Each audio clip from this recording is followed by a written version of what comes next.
Hello बच्चों, कैसे हैं? चलो, हमारा जेई एडवांस का पेपर हो गया। आई होप सभी का पेपर बहुत अच्छा रहा होगा। आपका अपना संस्थान एमजीसीआई, जो कि मिनिमम फीस में क्वालिटी एजुकेशन के लिए जाना जाता है, आज हम आपके सामने आईआईटी के लिए एक ऐसी फैकल्टी टीम इंट्रोड्यूस करने जा रहे हैं जो आपकी सबसे बड़ी चिंता कि सर आईआईटी का प्रिपरेशन करना है तो हमें लाखों रुपए की फीस चुकानी होगी, वो टेंशन आज आपकी खत्म होने वाली है। जी हां, तो फिर देर किस बात की, करें शुरुआत। तो सर्वप्रथम आप देख पा रहे हैं हमारे राम भाटिया सर। राम भाटिया सर वो शख्सियत हैं जिन्होंने बीटेक आईआईटी बॉम्बे से किया। आपके पास एक्सपीरियंस की बात करें, 25 ईयर का एक्सपीरियंस है। आप दो सब्जेक्ट की बेहतरीन फैकल्टी है, फिजिक्स एंड मैथ्स। आप देख पा रहे हैं कि आपने अपने इस लंबे करियर में जेई एडवांस्ड में ऑल इंडिया रैंक, वो भी किसमें, जनरल कैटेगरी में प्रोड्यूस की है। कुछ रैंक्स आपके सामने मैं शो करना चाहता हूं, आप शायद देख भी पा रहे हैं। ऑल इंडिया रैंक 5, जी हां, not in reserve category, it's in a general category. All India rank 5, then all India rank 14, 23, 47, 66, 87, all India rank in a top 100 by Ram Bhatia sir. आज आपको इस लेवल की फैकल्टी आप अपने इंस्टीट्यूट एमजीसीआई पे मिलने जा रही है। तो ये तो आप जानते ही हैं कि एमजीसीआई जाना किसके लिए जाता है, quality education in minimum fees with top faculty team. Ram Bhatia sir की टॉप 100 में ही रैंक नहीं है। यदि आप उनके टोटल सिलेक्शन की बात करेंगे तो हम आईआईटी में बात करें तो आपके 250 प्लस स्टूडेंट आपसे कोचिंग प्राप्त कर चुके हैं। आप एनआईटी की बात करें तो बड़ी लंबी सी लिस्ट है, जी हां, 2000 प्लस। ये है हमारे राम भाटिया सर, जिनका और प्रॉपर इंट्रोडक्शन दिया जाए तो शायद वीडियो की लेंथ थोड़ी लंबी हो जाएगी। तो शॉर्ट में मैं एमजीसीआई की सारी फैकल्टी टीम का इंट्रोडक्शन आपको देना चाहता हूं। जो उपलब्धियां राम भाटिया सर की है, बाकी फैकल्टी टीम की भी उपलब्धियां कोई ज्यादा कम नहीं है। बट आज हमने हमारे राम भाटिया सर के बारे में बताया, आने वाले समय पे बाकी लोगों के बारे में भी बताएंगे। अब राम भाटिया सर के बाद में आप सेकंड नाम देख पा रहे हैं, Manish Lodha sir. Manish Lodha sir also from NIT Bhopal, and आप अनेक रेपुटेटेड इंस्टीट्यूट के हेड ऑफ द डिपार्टमेंट रहे हैं। आपने भी अपने अंडर में चाहे एनआईटी हो चाहे आईआईटी हो, बड़े रिजल्ट्स प्रोड्यूस कर रखे हैं। लेकिन राम भाटिया सर के सामने बाकी सब लोगों के रिजल्ट्स बड़े होते हुए भी कहीं ना कहीं आज हम बता नहीं पा रहे हैं। इसके बाद ये हम बात करें तो आप देख पा रहे हैं त्रिलोक पटेल सर। आप त्रिलोक पटेल सर के एक्सपीरियंस में नजर डालें, आपका एक्सपीरियंस 19 प्लस ईयर, और आप सेंट्रल इंडिया में अपनी आईआईटी के खास नाम के लिए जाने वाले इंदौर शहर के ही एक इंस्टीट्यूट की एक्स फैकल्टी है, जो स्पेशली आईआईटी के लिए ही जाना जाता था। आप त्रिलोक पटेल सर के बाद में आगे यदि नाम लेते हैं रवीन अग्रवाल सर, आप एक्सपीरियंस देख पा रहे हैं 18 year. Raveen Agarwal sir already IIT JAM and GATE qualified है। आप देख पा रहे हैं not only the experience but qualification and education also from the top level. Now हमारे Mohammad Kanchwala sir, also from IIT Kharagpur, experience 10 year. अब आपने इतनी बड़ी फैकल्टी का नाम सुना, कहीं ना कहीं आपके दिमाग में यही आ रहा होगा कि जब इतनी बड़ी फैकल्टी टीम के साथ एमजीसीआई आ रहा है तो शायद यहां भी लाखों की फीस ली जाएगी। यही आप गलत हैं, क्योंकि एमजीसीआई बार बार कहा जाता है कि quality education in minimum fees के लिए जाना जाता है। तो बच्चों, बहुत दिनों से कहीं ना कहीं एक मन में था कि एमजीसीआई ने नीट में बेहतरीन रिजल्ट्स दे दिए हैं, बड़ी संख्या में एमबीबीएस में यहां के बच्चे जा रहे हैं, वही रिजल्ट्स, वही टॉप रैंक्स हमारे स्टूडेंट्स अब एमजीसीआई में किससे उम्मीद कर रहे हैं? आईआईटी सेगमेंट में भी उम्मीद कर रहे हैं। उसके लिए हम पूरी तरह से तैयार हैं। उम्मीद करता हूं आप भी तैयार होंगे। तो अब हम शुरुआत करते हैं आपके जो एडवांस का जो पेपर हुआ उसके सॉल्यूशन की। सबसे पहले हम फिजिक्स के पेपर का सॉल्यूशन लेंगे, जिसमें आपको हमारे राम भाटिया सर दिखाई देंगे और मनीष लोधा सर दिखाई देंगे। तो करते हैं शुरुआत पेपर सॉल्यूशन की। Thank you so much. तो बच्चों अब हम ये स्टार्ट करेंगे कि आईआईटी जो एडवांस 2024 में जो पेपर आया है फिजिक्स केमिस्ट्री मैथ्स, पेपर तो आप सब लोगों ने देख ही लिया है, आईआईटी ने अपलोड कर दिया है अपनी साइट पे और सभी को क्वेश्चंस पता हैं। अभी इसके ऑफिशियल आंसर्स तो आए नहीं है, लेकिन हम लोग अभी से इसको सॉल्व कर लेते हैं पूरा, और आप भी अपने आंसर कीज चेक कर सकते हैं। आपने जो आंसर्स दिए हैं वो भी चेक कर सकते हैं, और भी कोई हेल्प चाहिए तो एमजीसीआई उसके लिए हमेशा तत्पर है, आप आए और करें। तो अब हम सबसे पहले क्या है फिजिक्स को लेते हैं, और फिजिक्स का क्वेश्चन 1 इसको हम कैसे सॉल्व करेंगे और कैसे, यहाँ पे टाइम ज्यादा लगेगा लेकिन सोचने का हम आपको वो तरीका बताएंगे। हमारी पूरी कोशिश करेंगे कि तरीका इस तरह से हो कि बच्चा उसको आगे अप्लाई कर सके। हाँ, तो अब देखिए ये क्वेश्चन है आपका, क्वांटिटी डायमेंशनलेस क्वांटिटी। तो dimensionless quantity is constructed out of charge E, permittivity epsilon naught, Planck's constant H and speed of light C, और उसको इन्होंने दिया है E raise to alpha, epsilon naught raise to beta, H raise to gamma and C raise to delta. तो हमको alpha, beta, gamma, delta we have to predict. A B C D जो options दिए हुए हैं उसमें हमको predict करना है। तो हम पूरा सॉल्व करने की बजाय इसको देखते हैं कि हम कैसे ऑप्शंस में से इसको चेक कर सकते हैं। ऑलराइट, तो लेट अस सी। अब जैसे हम यहां से इसको देखते हैं यहाँ पे कि ये कैसे आएगा, तो देखते हैं कि जो चार्ज या करंट के डायमेंशंस हैं वो H और C में नहीं है। जो करंट के डायमेंशंस हैं वो H और C में नहीं है। इसका मतलब करंट का डायमेंशन अगर हमको जीरो करना है तो E रेज टू अल्फा और epsilon naught raise to beta में करंट का डायमेंशन जीरो होना चाहिए। इसका मतलब let us see, if I want to do कि करंट का डायमेंशन A अगर जीरो करना है तो E is proportional to E raise to alpha epsilon naught raise to beta, right. तो ये जो प्रोपोर्शनल है A हमको जीरो करना है सच दैट अल्फा और बीटा क्या हो। तो अब हम देखते हैं कि अल्फा ये E और एप्सिलॉन नॉट में क्या रिलेशन है, ये कहां से आता है। तो ऑब्वियसली ये जो रिलेशन हमारा आता है, जो हमारा आपका कूलम्स लॉ में क्या है, 1/4 पाई एप्सिलॉन नॉट, Q की जगह हम डायरेक्टली E ही लिख देते हैं यहाँ पे, E स्क्वायर डिवाइडेड बाय जो भी डिस्टेंस है R स्क्वायर। ऑलराइट, तो अब यहां से देखते हैं कि R एंड F में भी जो है फोर्स है, फोर्स में तो एम्पियर का डायमेंशन नहीं है और R स्क्वायर में भी एम्पियर का डायमेंशन नहीं है। इसका मतलब E square epsilon naught -1 is proportional to dimension of A0। Can you understand that? Okay और not? This is A raised to 0। तो clearly if this is proportional to A raised to 0, क्योंकि ये पूरा यहाँ पे फोर्स में क्योंकि dimension नहीं है एम्पियर का और R स्क्वायर में भी नहीं है, इसका मतलब क्लियर यहां से हो गया कि अल्फा और बीटा में जो रिलेशन होना चाहिए वो होना चाहिए alpha equal to -2 beta. Yes और नो? तो अल्फा इक्वल टू -2 बीटा। तो एक रिलेशन तो हमारे पास अल्फा और बीटा में आ गया। हम अब आगे चलते हैं, तो अब हम बीटा और गामा, तो यहां से ऑब्जर्वेशन से हमको पता चलता है कि मास का डायमेंशन, वो यहां पे मास का डायमेंशन नहीं है, मास नहीं है और E में भी मास नहीं है।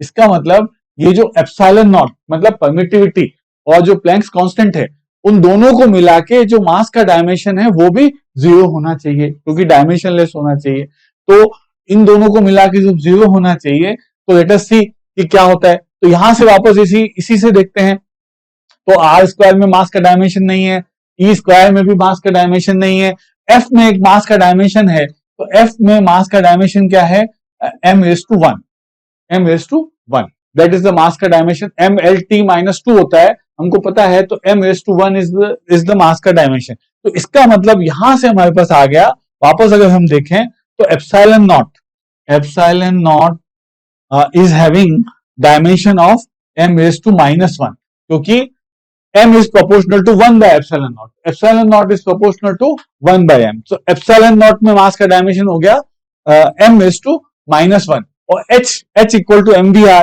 तो h में प्लैंक्स कांस्टेंट में जो मास का डायमेंशन होता है वो होता है +1 mvr। Alright, so epsilon naught into h must be proportional to m⁻0। Clearly, तो दैट मीन्स जो यहाँ पे क्वांटिटी है बीटा एंड गामा दोनों इक्वल होगी, तभी epsilon not and H will be together and mass का डायमेंशन 0 होगा। तो इसका मतलब यहां से हमारे पास आ गया beta equal to gamma. Okay, अब हम एक बार ऑप्शंस देख लेते हैं, और ऑप्शंस अगर सही होते हैं इसमें तो आगे करते हैं, नहीं तो देख लेते हैं क्या है। तो A option B C is satisfying alpha beta gamma की जो कंडीशन है वो सेटिस्फाई कर रहा है। बी ऑप्शन तो अल्फा इक्वल टू -2 बीटा भी सेटिस्फाई नहीं कर रहा है। C option alpha equal to -2 beta भी सेटिस्फाई नहीं कर रहा है। डी ऑप्शन में अल्फा इक्वल टू -2 बीटा तो सेटिस्फाई कर रहा है, लेकिन beta equal to gamma satisfy नहीं कर रहा है, इसलिए the answer has to be A. तो answer for this question is, अब हम आ जाते हैं question number 2।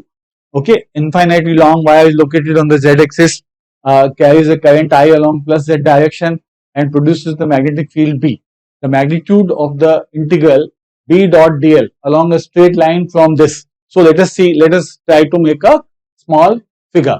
So now say this is your z-axis, यहाँ पे wire है आपका, and ये है आपकी x-axis, ये है आपकी y एक्सिस, एंड इस पॉइंट से हमको जाना है इस पॉइंट तक। ये है आपका √3a और ये है आपका a। This point is -√3a a0। This point है आपका a0। Alright, I hope you can understand. And यहां से ये जो वायर है इसमें करंट है I अपवर्ड्स, ऊपर की तरफ करंट आ रहा है। ऑलराइट और नॉट? तो अब हमको पता है कि यूजिंग एम्पियर्स लॉ, हम एम्पियर्स लॉ अगर यूज करते हैं तो we know that due to a current we have B dot dl due to along a close path is equal to μ0 I। ये हमको पता है already, μ0 I, B dot dl equal to μ0 I। Alright, तो we need to simply find out कि ये यहां से यहां तक B डॉट dl का जो इंटीग्रेशन है उसमें एंगल कितना है। राइट, कैसे एंगल कितना है, मतलब यहां से हमने इसको लाइन कनेक्ट कर दी, यहां से भी लाइन को कनेक्ट कर दिया, ये A है, यहां से यहां तक A है, ये √3a है, तो this angle will be how much, π/4, and this angle will be how much, π/3, √3, because this is A। So this distance from here to here is A, ये √3a है और ये A है, तो ऑटोमेटिकली ये जो एंगल हो गया आपका π/4 हो गया और ये एंगल आपका हो गया π/3। तो टोटल मिला के जो एंगल हुआ, total angle on which we have to find out this integral B dot dl is π/3 plus π/3 plus π/4 equal to how much, 7π/। इस एंगल में कितना इंटीग्रल जो एम्पियर्स लॉ के थ्रू कितना B डॉट dl का इंटीग्रल कितना part उसका आएगा, तो वो हम सिंपली कैसे निकाल सकते हैं कि वी नो दैट पूरा राउंड जाते हैं 2π एंगल में, the integral is equal to μ0 I। तो 7π/12 एंगल में this integral would be how much, μ0 I/2π into 7π/12, simple ratio proportion. Alright और नॉट? तो यहां से हमारे पास जो आंसर आएगा वो सिंपली हमने ये कैलकुलेट कर लिया, equal to 7 μ0 I/24 pi cancel हो गया। This should be the answer. Let us check which option is this. This option is A. चलो अब हम इस पे आ जाते हैं। Third question, 2 beads each with charge Q and mass M are on a horizontal frictionless non-conducting circular hoop of radius R. one of the beads is glued to the hoop at some point while the other performs small oscillations about its equilibrium position along the hoop. The square of the angular frequency of the small oscillations is given by. So square of the angular frequency of the small oscillations. So let us try to understand the problem using a figure. तो हम लोग ये करते हैं कि figure बनाते हैं. तो ये आपका हॉरिजॉन्टल हुप है, राइट, और एक चार्ज को हमने यहाँ फिक्स कर दिया, और दूसरा चार्ज जो है, तो दूसरा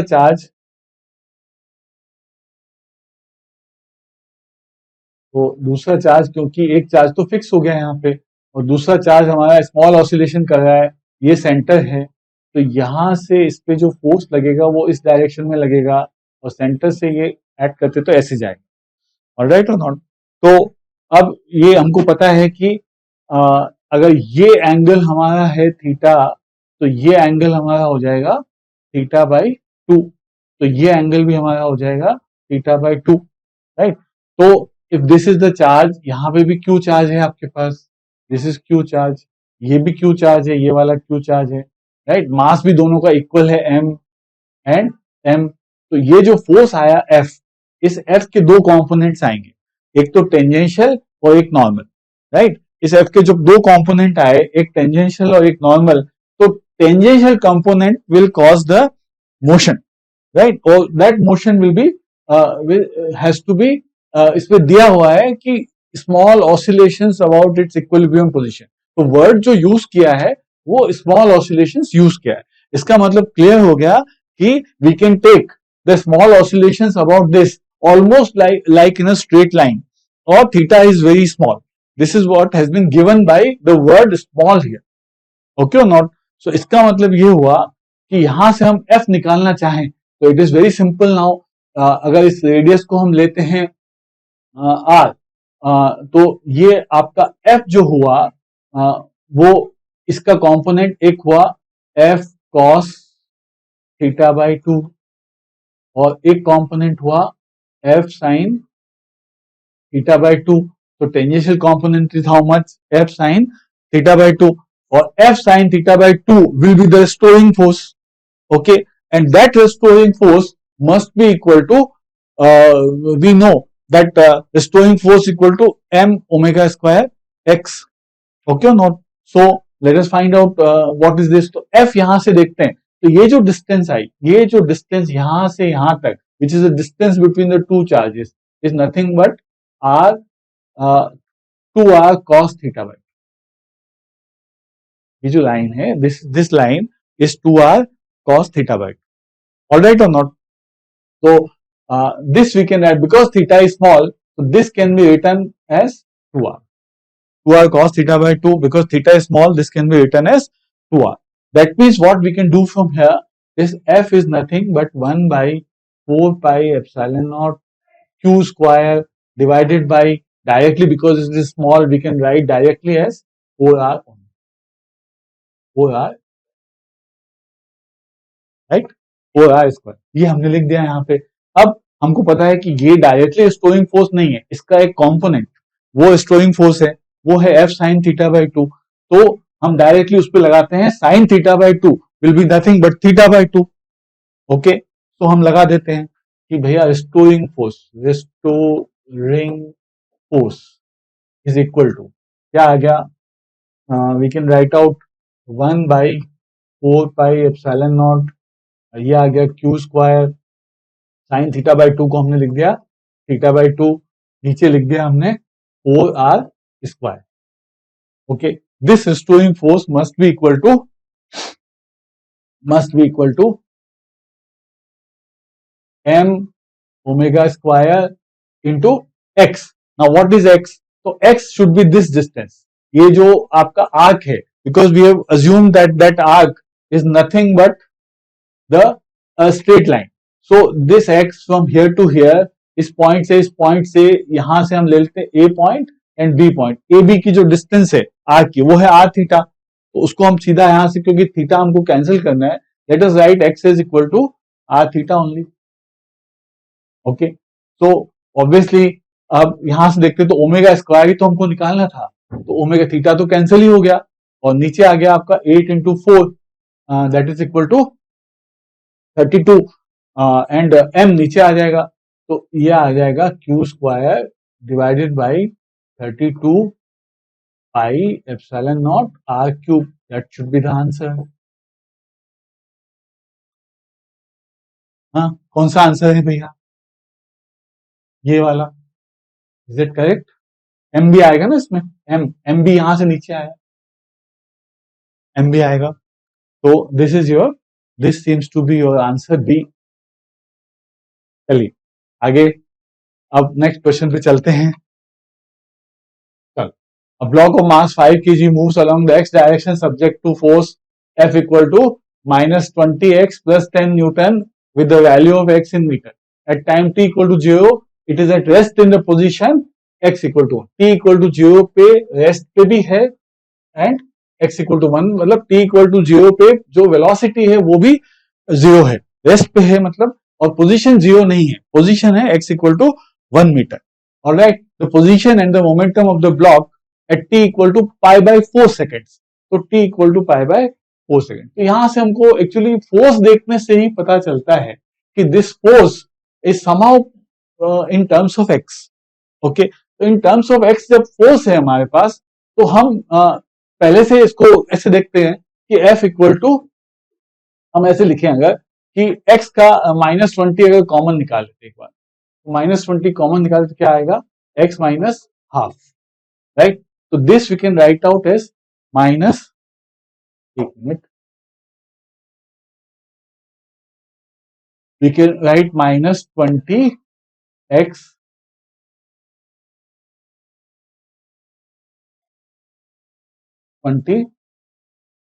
x डैश. x डैश इसलिए लिखा क्योंकि we can compare this to minus k x. अब ध्यान है, what is the SHM equation? F equal to minus k x. तो यहां पे x की जगह simply x minus half use करने से हमको पता चलता है कि this should B actually SHM. Okay, और एसएचएम की पोजीशन x इक्वल टू 0 की जगह x इक्वल टू हाफ पे है. बस इतनी सी बात है कि जो एसएचएम की मीन पोजीशन है वो x इक्वल टू 0 पे नहीं होके वो x इक्वल टू हाफ पे आ गई. ऑलराइट, तो अब हम डायरेक्टली, हमको पता जब चल गया कि ये एसएचएम ही है, और t इक्वल टू 0 पे अगर वेलोसिटी 0 है, रेस्ट 0 है, और x इक्वल टू 1 मीटर, तो that means if I make the figure here, तो ये 0, ये हाफ, ये 1 metre, and this must be the extreme position 2. ये extreme position 2, and since half is the amplitude, this must be the extreme position 1. Okay और not? क्योंकि 0 से start हुआ, तो 0 से स्टार्ट हुआ, तो यहां से स्टार्ट अगर होता है तो obviously it has to go towards the mean position. There is no other option with us. तो डायरेक्टली इसको देख के हम सीधा इक्वेशन लिख सकते हैं कि x dash is equal to, और क्योंकि मास हमको दिया हुआ है ऑलरेडी 5 kg, तो m इक्वल टू 5 kg ये दिया हुआ है, तो x dash equal to, we can write out amplitude. Amplitude is nothing but half, और t इक्वल टू 0 पे सिंस ये रेस्ट पे है तो हम लिख देते हैं cos omega t. cos t equal to 0 पे हाफ आनी चाहिए पोजीशन, और x dash equal to half, मतलब यहां से x इक्वल टू 1, क्योंकि x डैश को अगर हम x माइनस हाफ लिख देंगे तो x इक्वल टू 1 आ जाएगा. देखिए आप, t equal to 0, x equal to half plus half equal to 1. तो ये हमारी इक्वेशन आ गई. बहुत सिंपल हो गया है तो क्वेश्चन आपका. अब हम लगाते हैं t equal to pi by 4 seconds. तो t equal to pi by 4 seconds लगा देते हैं, और ओमेगा, तो पहले से हमको पता है कि एसएचएम है, इसलिए ओमेगा इक्वल टू, या omega square equal to k by m. k is equal to 20, m equal to 5, omega square equal to 4, तो omega equal to 2 radians per second. Omega equal to how much? 2 radians per second. So यहां से हमको लगाना है 2 pi by 4, तो x minus half equal to half cos 2 pi by 4 equal to 0, x equal to half. तो इसका मतलब particle जो हो गया वो हाफ मीटर पे आ गया, मतलब मीन पोजीशन पे आ गया एट दिस टाइम. ऑलराइट और नॉट? तो मीन पोजीशन पे आ गया, तो मीन पोजीशन पे 0.5 दो जगह आंसर है, d तो कैंसिल हो गया, a भी कैंसिल हो गया. ओके, अब हमको करना है मोमेंटम क्या होगा. तो मोमेंटम तो अगर हम आगे का क्वेश्चन नहीं भी सॉल्व करें तो भी हमको पता चल रहा है कि momentum is in this direction -5. There is no need to solve, right. Momentum has to be in negative direction, क्योंकि यहां से स्टार्ट हुआ तो ऐसे ही जाएगा, आगे तो जा नहीं सकता. तो क्लियर कट हमारे पास आ गया आंसर सी. ठीक है, राइट. तो answer to this question must be C. आप देखिए, हमको ये सॉल्व करने की जरूरत नहीं पड़ रही है. अगर आप थोड़ा सा भी इसको अच्छे से कॉन्सेप्ट वाइज सोच सकते हैं तो ये आंसर हमको सॉल्व करने की जरूरत नहीं पड़ रही है. तो एक क्वेश्चन ये हम करते हैं, और ये आपका क्वेश्चन दिया है. Particle of mass m is moving in a circular orbit under the influence of central force Fr equal to minus kr corresponding to the potential energy Vr kr square by 2, where k is a positive force and r is the radial distance. According to Bose quantization rule, angular momentum of the particle is given by L equal to nh by 2 pi. H by 2 pi is the Planck's constant, n is a positive. V and E are the speed and total energy of the particle space. Then which of the following expressions is are correct?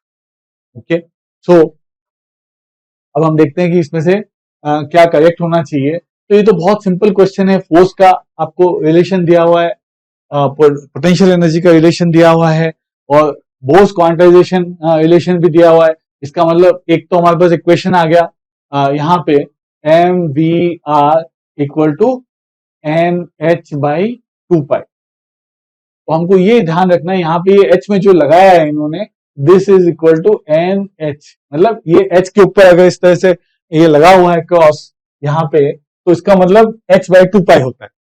All right और not. तो ये M V R equal to N H by 2 pi. और अगर central force है हमारे पास K R minus K R, मतलब towards the centre, तो K R must be equal to, क्योंकि सर्कुलर ऑर्बिट है, सर्कुलर ऑर्बिट में अगर कोई सेंट्रल फोर्स लग रहा है, that must be equal to M V square by R. Okay, M V square by R मतलब यहां से हम लिख देते हैं M V square by R. This must be equal to K R. Minus तो आ ही गया क्योंकि दोनों सेंट्रीपिटल डायरेक्शन में है, तो माइनस लिखने की जरूरत नहीं है हमको. माइनस तो डायरेक्शन हमको पता चल गई उसकी. तो यहां से अब हमको पहले तो v और r दोनों निकल सकते हैं, बिकॉज ये nh बाई 2 पाई एंड ये के आर. तो v और r निकालने के लिए हम सिंपल क्या करते हैं कि देखिए, आप इस r को इधर ले जाते हो तो ये हो जाएगा v square by R square. तो मैं लिख देता हूं, ये हो गया आपका M V square by R square equal to K. ये आ गया. ओके, और यहां से हम इसको स्क्वायर करके मल्टीप्लाई कर देंगे तो आर स्क्वायर कैंसिल हो जाएगा, तो वी स्क्वायर आ जाएगा. ऑलराइट होता. तो हम क्या करते हैं, इस इक्वेशन को, ये जो इक्वेशन है इसको स्क्वायर करके इससे मल्टीप्लाई कर देते हैं, यहां से मल्टीप्लाई कर देते हैं. ऑलराइट और नॉट. तो इसको मल्टीप्लाई कर दिया, तो इसको स्क्वायर कर दिया, तो मल्टीप्लाई किया और स्क्वायर किया, तो m square m cube, can I write m cube. अच्छा, v square is v4, r square cancel हो गया.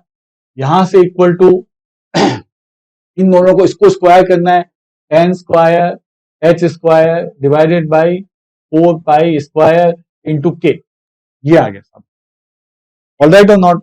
तो ये आना चाहिए हमारे पास. अब हम आंसर देखते हैं एक बार. पहले v आ गया तो पहले v का चेक कर लेते हैं, v सही होगा या नहीं होगा. तो एम क्यूब को नीचे ले आते हैं और इसको अंडर रूट कर लेते हैं.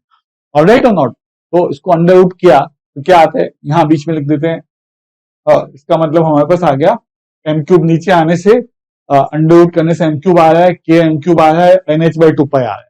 तो ये आंसर आपका करेक्ट आ रहा है. देखिए आप, सिंपल हम यहीं से लिख देते हैं, वी स्क्वायर अगर इसको सॉल्व करेंगे तो एग्जैक्टली वही आएगा, N H by 2 pi under root of के बाई एम क्यूब.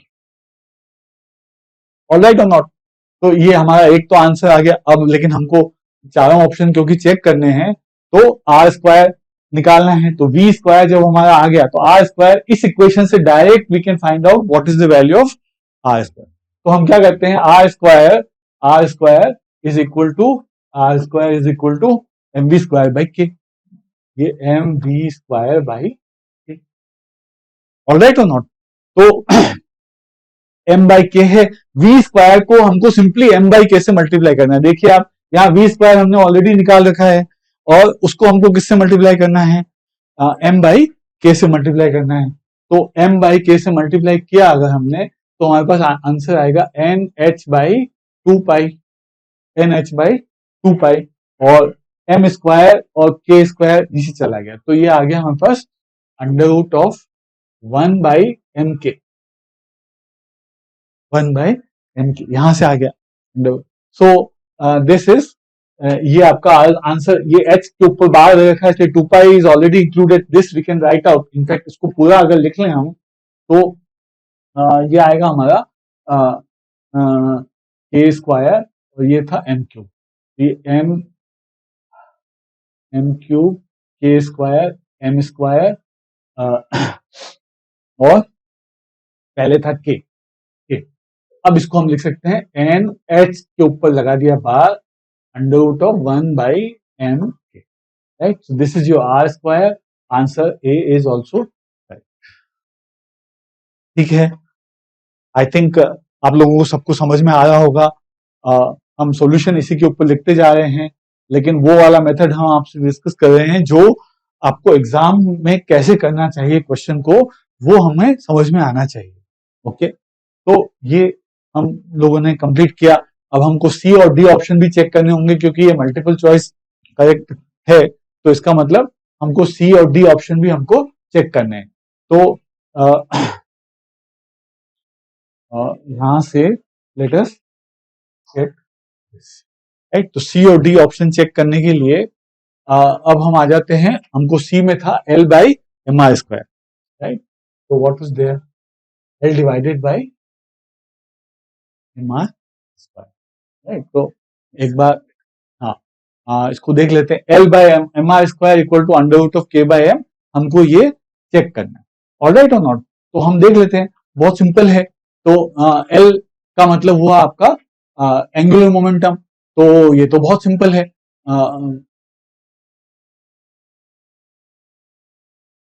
और आर स्क्वायर हमने ऑलरेडी यहां से किया हुआ है, तो L by M R square should be very simple.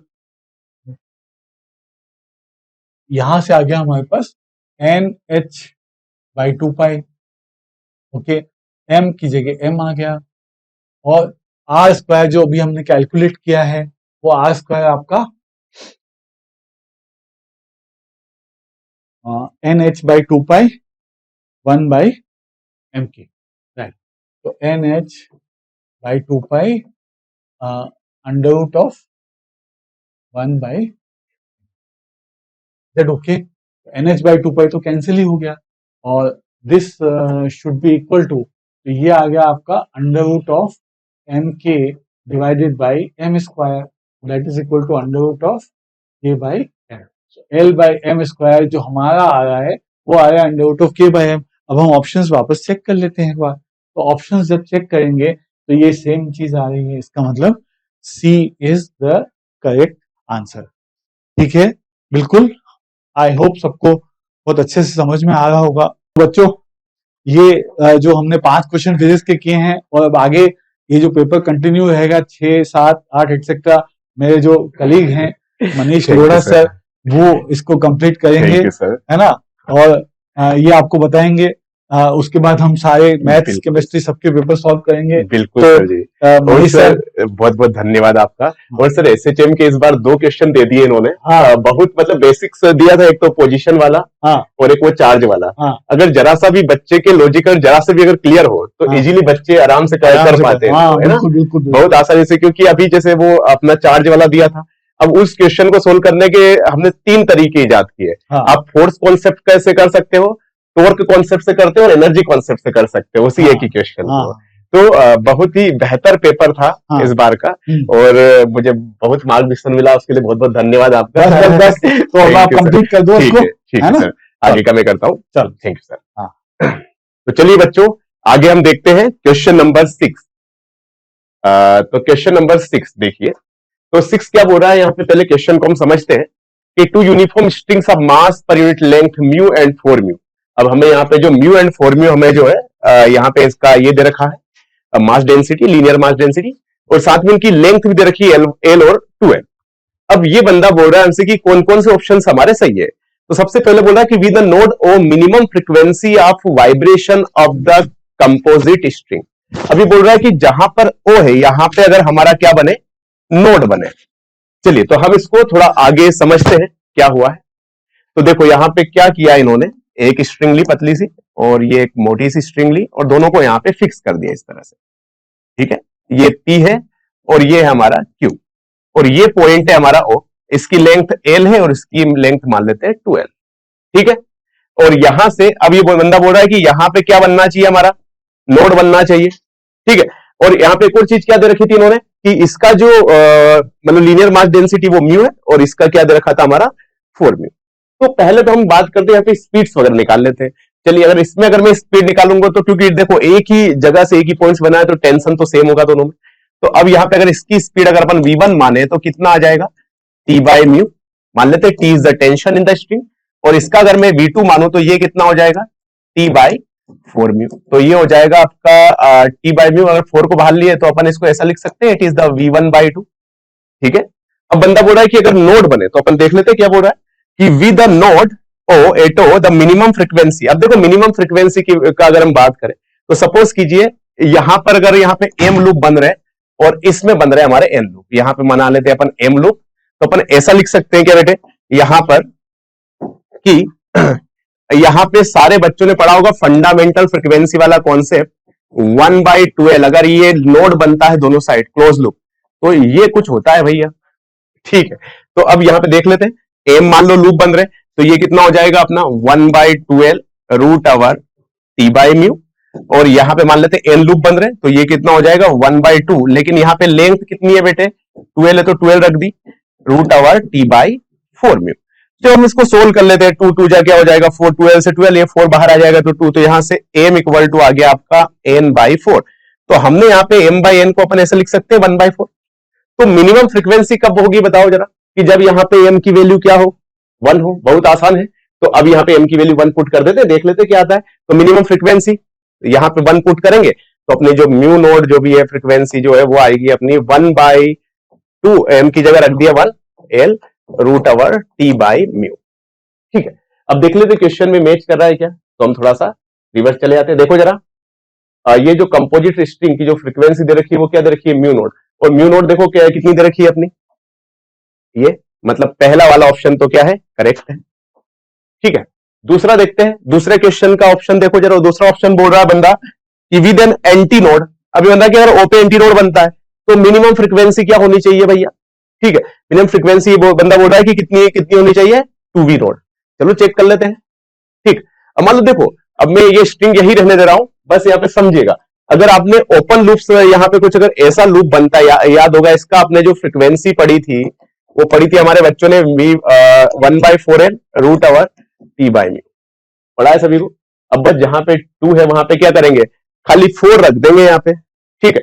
और यहाँ पे 4 रख देंगे तो यहां भी 4 रखेंगे और यहां भी 4 रखेंगे, बाकी सब वैसा का वैसे होगा। तो वहां से भी हमारा फाइनली क्या जाएगा ये, ठीक है। तो हमारी जो बस यहाँ पे क्या रख देंगे कि जो m 1/4L root over t by mu is equal to n 1/4 into 12। देखो यहाँ पे लेंथ 12 है तो यहाँ पे भी अपने को 12 ही रखनी है, ठीक है, root over t by 4 mu. तो जब सोल्व करेंगे तो यहां से भी अपना जो m बाय n है, देखो बाकी सारी चीजें कैंसिल आउट हो रही है, ये 1/4 ही आ रहा है। तो यहाँ पे भी m की वैल्यू क्या कर दें 1। अब यहाँ पे 1 रखते हैं तो अपना देखो ये जो अपनी फ्रीक्वेंसी आ जाती है वो कितनी आ जाती है, तो जो भी है f डैश मान लेते हैं इसको, तो ये आ जाएगी यहाँ पे अपन रखते हैं 1, तो ये आ गया आपका 1/4L root over t by mu. और तो यार यहाँ पे ये तो 1/2, तो ये तो म्यू नोड बाय 2 आ रहा है हमारा। और देखते यार ऑप्शन में क्या दे रखा है, ऑप्शन में दे रखा है इस बंदे ने अपना 2v नोड, नहीं बिल्कुल नहीं, तो ये वाला ऑप्शन क्या हो गया गलत, ठीक है। अब देखो यहाँ पे अगला बोल रहा है बंदा कि when the composite strings vibrates in minimum frequency with the node O it has the 6th node। बिल्कुल भैया देख लो जरा यहाँ पे इजीली इसको तो अपन समझ सकते हैं कि ये O था हमारा, ये P है, ये Q है, 6 नोड बन रहे 1 2 3 4 5 है ना, जो भी है। तो यहाँ पे देखो 5 लूप्स हमारे बन रहे तो 6 नोड। तो देखो यहाँ पे अपना ऐसे आया था, देखा होगा आपने m by n equal to 1/4। तो अगर एक को मैं 1 मानूं तो दूसरा 4, तो अपने कितने लूप बना दे यहाँ पे 5 लूप। तो देखो कितने नोड बन रहे हैं 1 2 3 4 5 6, अरे एक इधर 4 इधर, तो टोटल कितने 6 हमारे लूप्स जो यहाँ पे 6 नोड यहाँ पे पॉसिबल है, तो मतलब सी भी यहां पे क्या है, सही है। अगला चौथा देख लेते हैं, no vibrational mode with an antinode at O is possible for the composite string. बिल्कुल सही बात है, क्योंकि नोड ही बनेगा, क्योंकि आपने पता है कभी भी कोई भी स्ट्रिंग जहां पे अगर वो फिक्स्ड है तो फिक्स्ड में हमेशा क्या बनाती है, नोड बनाती है, ना कि एंटी नोड। क्लियर है? तो और ओ पे क्या बनेगा, नोड ही बनेगा। क्लियर है बेटो? तो चलिए भैया आगे हम बढ़ते हैं। तो यहां पे इसके जो ऑप्शन, ये भी क्या है, डी है। तो यहां से आपका जो ऑप्शन आ जाएगा, it is A, C and D. ठीक है, इसके 3 ऑप्शन जो हमारे सही होंगे। बी इसलिए नहीं होगा क्योंकि इसका जो आंसर है वो म्यू नोट बाई 2 दे रखा है, यहाँ पे 2 म्यू नोट दे रखा है। चलिए तो बढ़ते हैं आगे की ओर। अगला प्रॉब्लम देखिए जरा, वाओ, ये क्वेश्चन जो है बड़ा ही कमाल का है। ये एक्चुअली हम लोग सिल्वरिंग ऑफ लेंस पढ़ते हैं, sorry silvering of lens, yes, पढ़ते हैं, तब हमने वहां से अपन ने निकालते हैं इसको। तो यहाँ पे देखो कितना बेहतर सवाल है, पहले क्वेश्चन समझिएगा।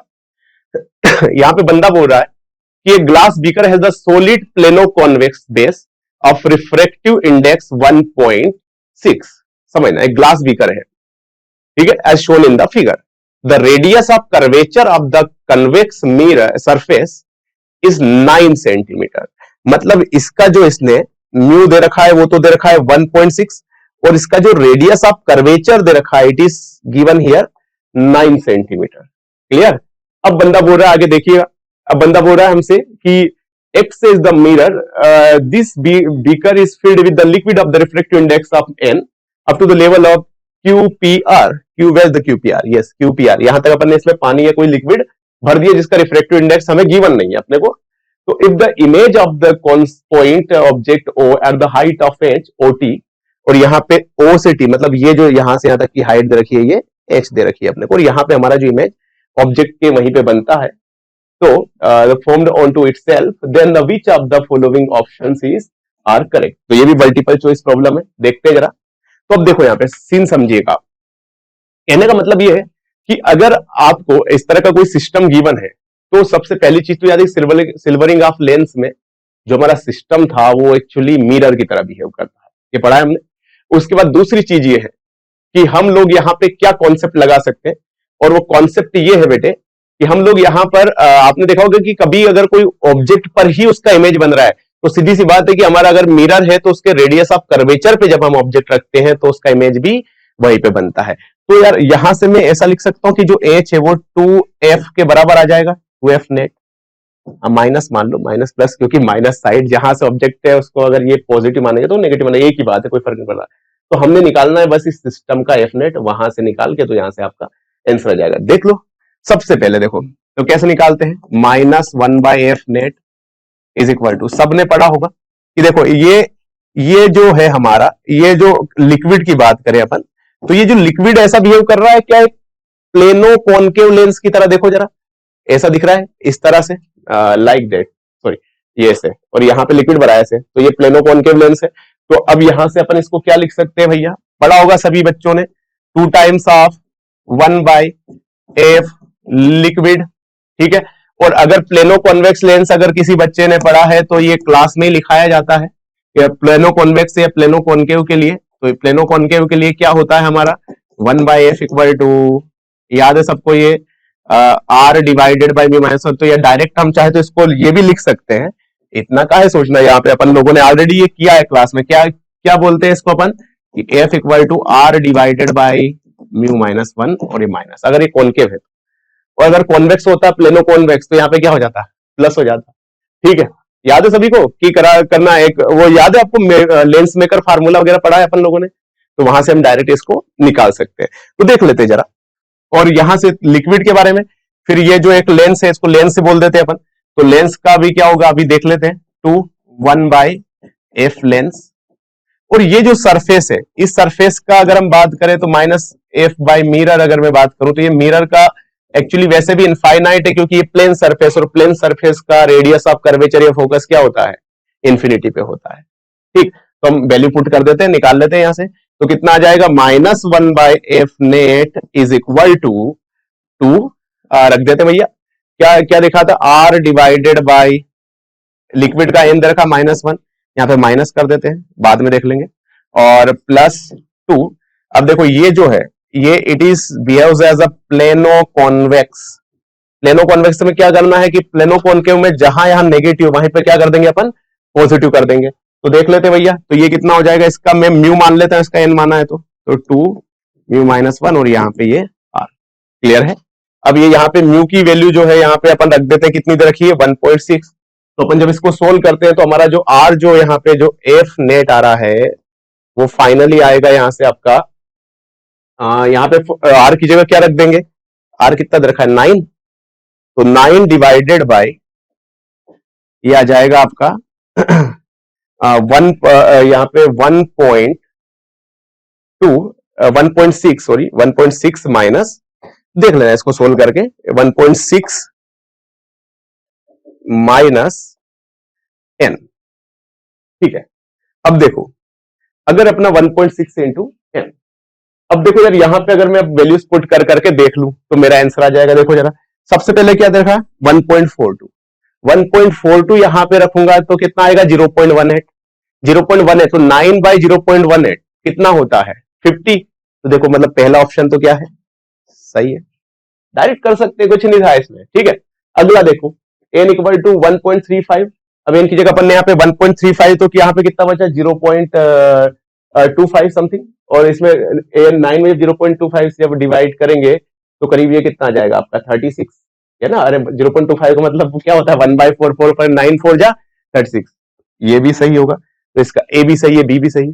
सी का देखते हैं, यहाँ पर 1.45, ऐसे देखो दिमाग के अंदर कैलकुलेशन होना चाहिए, बिल्कुल एकदम कैलकुलेशन इतना फास्ट होना चाहिए हमारा। तो यहाँ पे एन पे क्या रखे अपन, देखो 1.45, तो यहाँ पे क्या 0.15, तो 0.15 तो कितना हो जाएगा, ये 60 आएगा, लेकिन 60 की जगह क्या क्या दे रखा है इस बंदे ने यहाँ पे 65। तो भैया ये ऑप्शन तो क्या आ गया आपका इनकरेक्ट, बस वैल्यू पुट करना है 9 यहाँ पे आंसर आ जाएगा। ठीक है।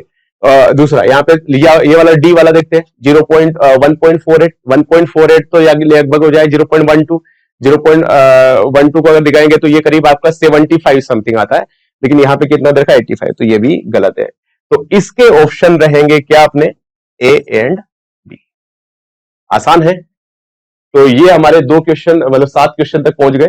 अब हम यहाँ पे नेक्स्ट आगे बढ़ते हैं। मेरे ख्याल से ये समझ में आ गया होगा। तो यहाँ पे करना क्या है, पूरे सिस्टम का फोकल लेंथ निकालना है। और यहाँ पे देखो ये प्लेनो कॉनकेव है या प्लेनो कॉन्वेक्स है, तो यहाँ पे प्लेन का जो सरफेस होता है उसकी फोकल लेंथ 0 होती है, याद होगा आपको। सॉरी फोकल लेंथ 0 होती है, क्योंकि अगर हम बात करें सॉरी फोकल लेंथ इनफाइनाइट होती है तो 1/f की वैल्यू जो है वो 0 होती है। क्लियर है। f इंफिनिटी होती है तो 1/f की वैल्यू जो है वो 0 होती है। तो चलिए आगे बढ़ते हैं। अगला प्रॉब्लम, यस, क्वेश्चन नंबर 8। इस पेपर का सबसे आसान अगर कोई क्वेश्चन था तो वो ये था। बड़ा इंटरेस्टिंग है और बड़ा आसान है, समझो जरा।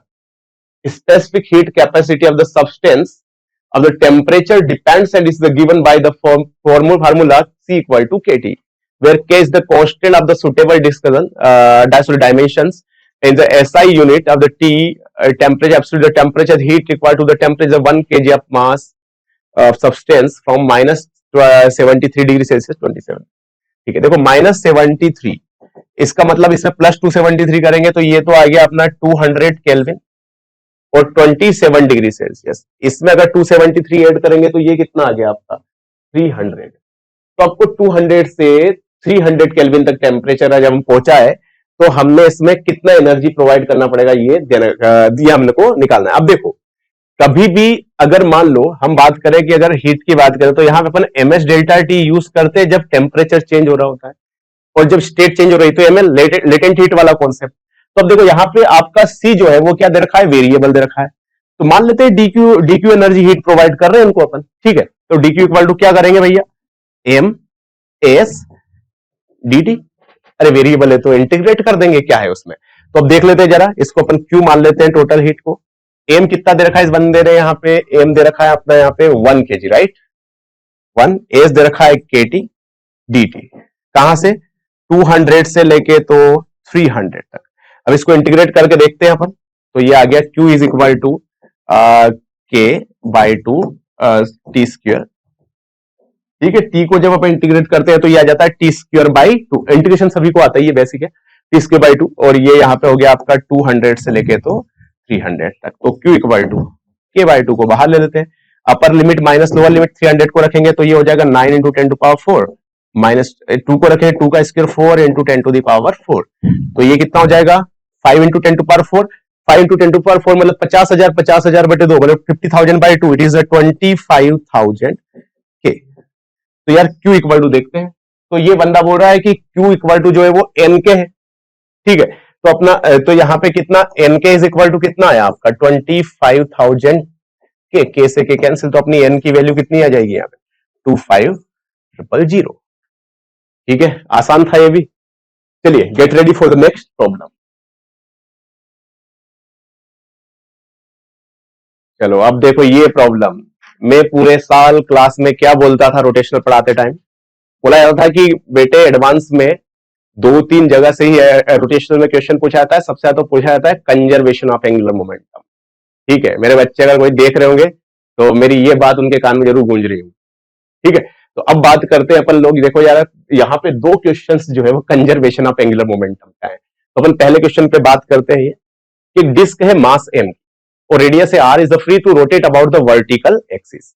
ये बड़ी सी डिस्क है जो यहाँ पे फ्री है रोटेट करने के लिए, इसका मास m है और रेडियस है वो r, जैसा गिवन है आपको। अगली जो battery is the operated motor of the negligible mass is fixed at the disc point on the circumference another disc of the same mass. ये वाली डिस्क का मास m है लेकिन radius is r/2 fixed motor shaft, ठीक है।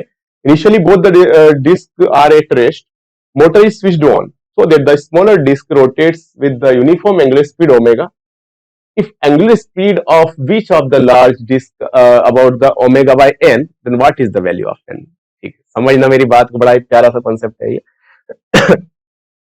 इसको अपन क्या बोल रहा है कि ओमेगा से घुमा दिया, तो ये वाला कितने से घूमता है, तो ये अपन मान लेते हैं इसको ओमेगा नोट। कितने से घूमता है ये ओमेगा नोट से। तो अब देखो यहाँ पे सीधा सा फंडा है कि अभी तक अपन कोई बाहर से कोई इस सिस्टम पे कोई बाहर से कोई एक्सटर्नल टॉर्क नहीं प्रोड्यूस कर रहे हैं, मतलब नहीं लगा रहे, कोई अप्लाई नहीं कर रहे हैं। तो इसका मतलब ये होगा कि इसका जो एंगुलर मोमेंटम है वो क्या होगा, कंजर्व रहेगा। तो एंगुलर मोमेंटम कंजर्व रहेगा तो क्या बोल सकते हैं बेटे यहाँ पे, initial angular momentum equal to final angular momentum. तो इनिशियल एंगुलर मोमेंटम की अगर मैं बात करूं यहाँ पर, तो इनिशियल एंगुलर मोमेंटम तो 0 था, अरे रेस्ट में थी इनिशियली, ठीक है। फाइनल देख लेते हैं, देखो जरा। अब यहां से ये डिस्क घूम रही है हमारी इस तरह से। अच्छा, एक डिस्क का मोमेंट ऑफ इनर्शिया पढ़ा होगा सभी ने, mr²/2 होता है, ठीक है। तो इसका कितना हो जाएगा mr²/2। मैं अभी बड़ी डिस्क की बात कर रहा हूं, कितने से घूम रही है ये ओमेगा नोट से, लिख लिया, ठीक है। अगला बात करते हैं इस वाली डिस्क, ये भी ओमेगा से घूम रही है, तो इसका मोमेंट ऑफ इनर्शिया m, लेकिन ध्यान रहे रेडियस क्या है r/2 का whole square by 2, moment of inertia into ये कितने से घूम रही है ओमेगा से, लिख लिया। लेकिन लेकिन लेकिन ध्यान रहे इसका जो सेंटर ऑफ मास है वो भी आगे से घूम रहा है, ठीक है। और सेंटर ऑफ मास, अगर कोई पॉइंट मास भी घूमता है तो उसका क्या होता है mvr। यहाँ पे जो छोटी डिस्क है ये 2 तरह से मोशन कर रही है, एक तो अपने एक्सिस पे घूम रही है और साथ में ऐसे आगे भी बढ़ती जा रही है, क्योंकि ये जो बड़ी डिस्क से कनेक्टेड है ना, तो ये भी आगे बढ़ाती जा रही है। क्लियर है यहाँ तक।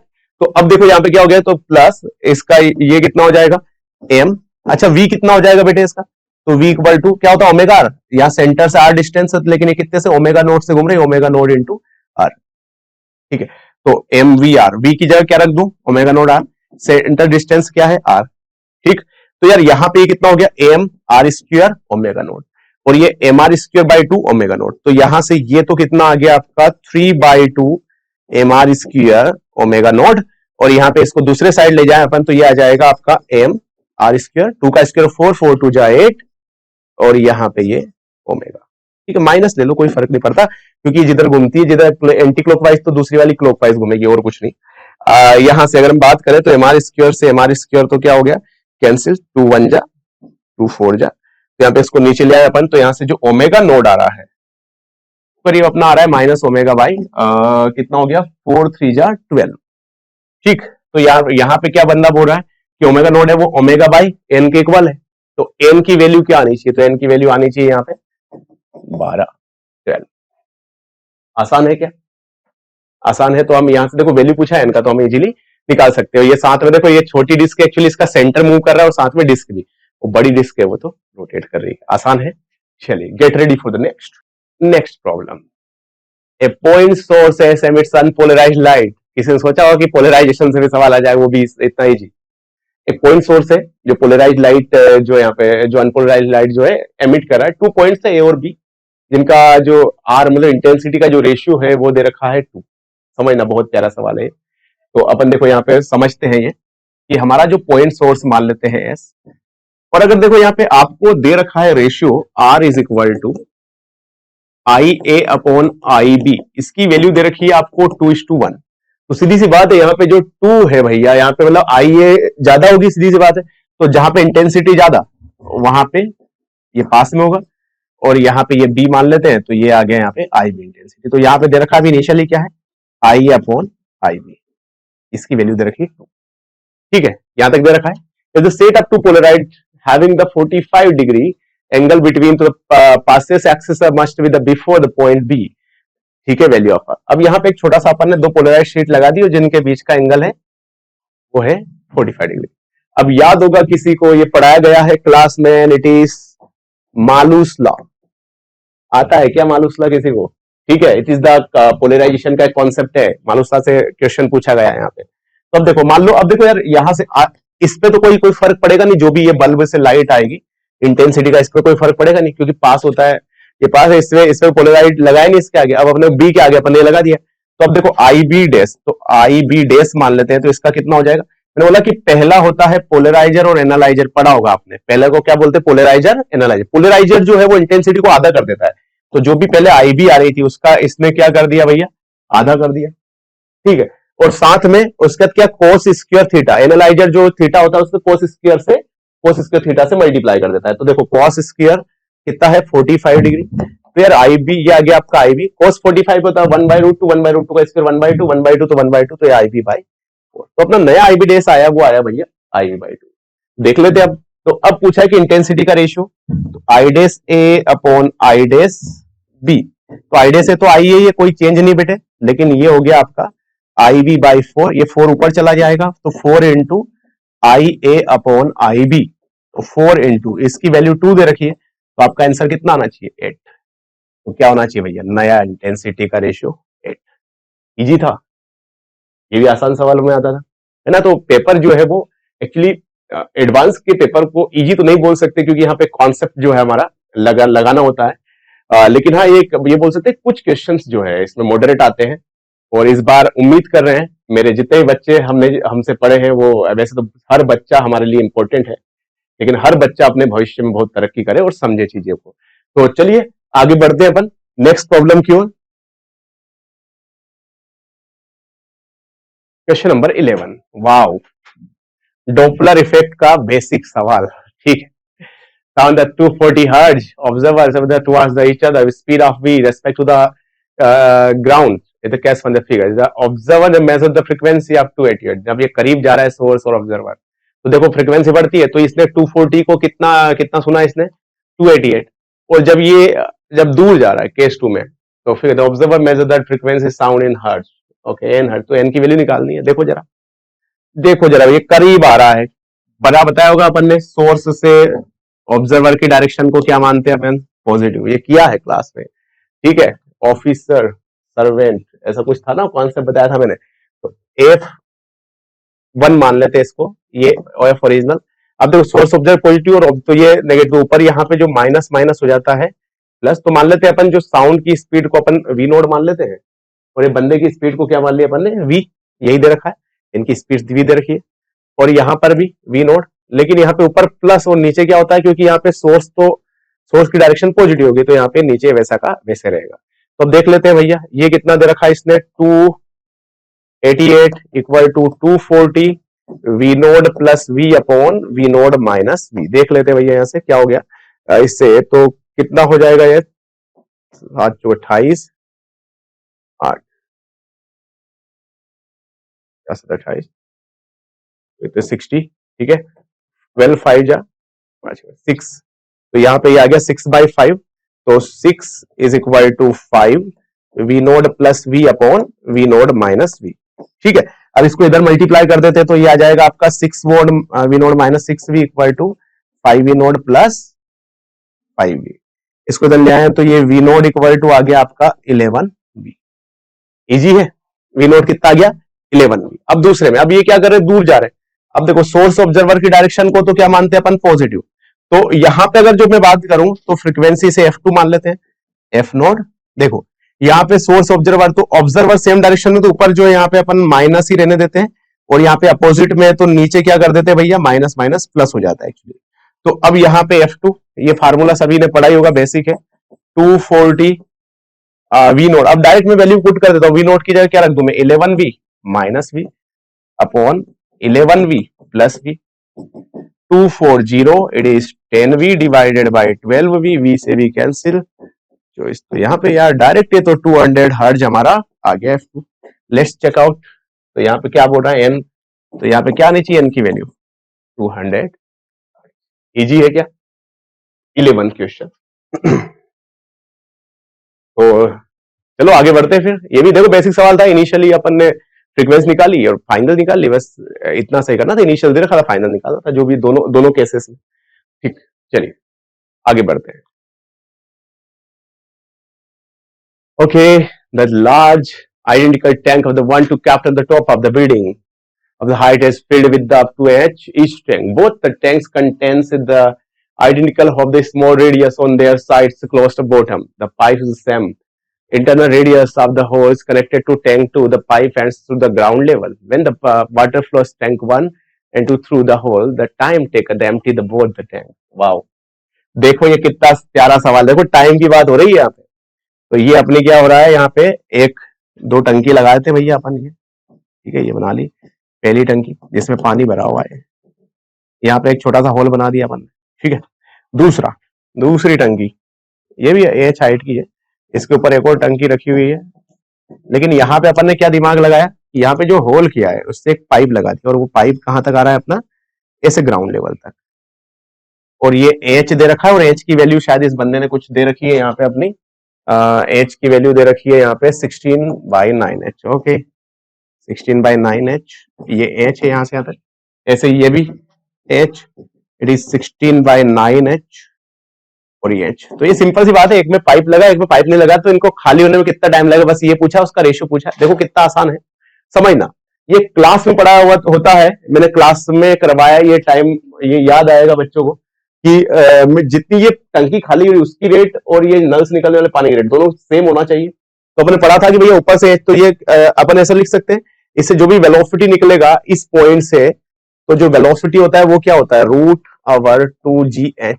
इस स्टैंड पे, ठीक है, इनटू इसका एरिया ओरिफिस का छोटा सा इज इक्वल टू माइनस बड़े वाली टंकी का एरिया A, ठीक है, और ये H का dH/dt। जब ये मैंने सोल्व किया था, याद होगा सबको कि यहाँ पे क्या आया था अपना, तो यहाँ पे जो टाइम आया था वो कोई कांस्टेंट मैंने लिखाया था, और ये क्या था अपना H initial minus √H final. याद है क्या सभी को, ये क्लास का ही सवाल है ये, ठीक है। अब देखो कितना आसान है, पहले वाले की बात करते हैं, T1 मान लेते हैं इसका, ये टंकी में अभी खाली यहां से पानी H भरा है, जब ये पूरा ही खाली हो जाएगा तो यहाँ पे S से क्या हो जाएगा, 0। अरे यहां से पानी निकल रहा है, कंटिन्यू निकल रहा है बाहर, तो यहां से जब ये पहले H पे और लास्ट में क्या हो जाएगा, 0, पूरी टंकी खाली हो गई। तो क्या हो गया भैया, K √H माइनस √0। तो अपना T1 तो कितना आ गया, देखो जरा, K√H। ओके कम ऑन, तो यहाँ पे ये आ गया अपना T1 is equal to K√H। इसे इक्वेशन नंबर 1 देते हैं, क्या फर्क पड़ता है। दूसरी टंकी के पास चलते हैं, इनसे पूछते हैं क्या क्या बोलना है इनका। इसे बोला ये पानी पहले हाइट जो, अब देखो यहां से बॉटम से निकल रहा है पानी, तो यहां से हाइट कितनी है इसकी पहले देखो जरा, तो ये हो जाएगी आपकी capital H plus small h। तो अगर मैं इसको निकालूं तो 16/9 S से लेके प्लस H, तो ये कितनी हो जाएगी total height, 16/9H plus H, कितना दोनों को जोड़ ले अपन, तो ये आ जाएगा आपका 16 + 9 25/9H। अभी इनिशियल हाइट इतनी है, और फाइनली हाइट कितनी हो जाएगी, ये H के बराबर, मतलब पानी जब पूरी खाली हो जाएगी तो इतनी हाइट हो जाएगी। तो बस यहाँ पे टाइम मान लेते हैं T2, कितना हो जाएगा, K √25/9H माइनस, फाइनली जब टंकी खाली हो जाएगी तो फिर ये बॉटम साइड कितनी बचेगी इसकी, 16/9H, तो 16/9H ऐसा कुछ आ गया बेटे। तो यहां से T2 इज इक्वल टू आ जाए, 25 को बाहर लेंगे तो 5, 16 को बाहर लेंगे तो 4, 9 को बाहर लेंगे 3, तो ये 5/3 में से 4/3, तो इट इज 1/3, ठीक है। तो यहाँ पे K ये हो जाएगा by3 और ये √H। तो अपने को T1/T2 निकालना भैया, तो K√H अपॉन K√H/3, 3 कहां चला जाएगा ऊपर, तो आंसर आना चाहिए 3। तो क्या आना चाहिए भैया आंसर यहाँ पे, इजी था। तो ये भी एक्चुअली डायरेक्ट अगर हमें पता हो तो हम इजीली यहाँ पे इस कॉन्सेप्ट पे लगा सकते हैं। अब देखो इसको एक्चुअली मेहनत कहां लगी होगी इन लोगों को वो डिराइव करने, बल्कि एक क्लास में बहुत बार कराते हैं अपन। याद क्या रखोगे, टी इज इक्वल टू कोई भी कांस्टेंट के ये एरिया वगैरह जो लिया था, एरिया जी वगैरह ये सब कांस्टेंट मान लेते हैं, क्योंकि कांस्टेंट होता ही है root over H initial minus root over H final, that's it.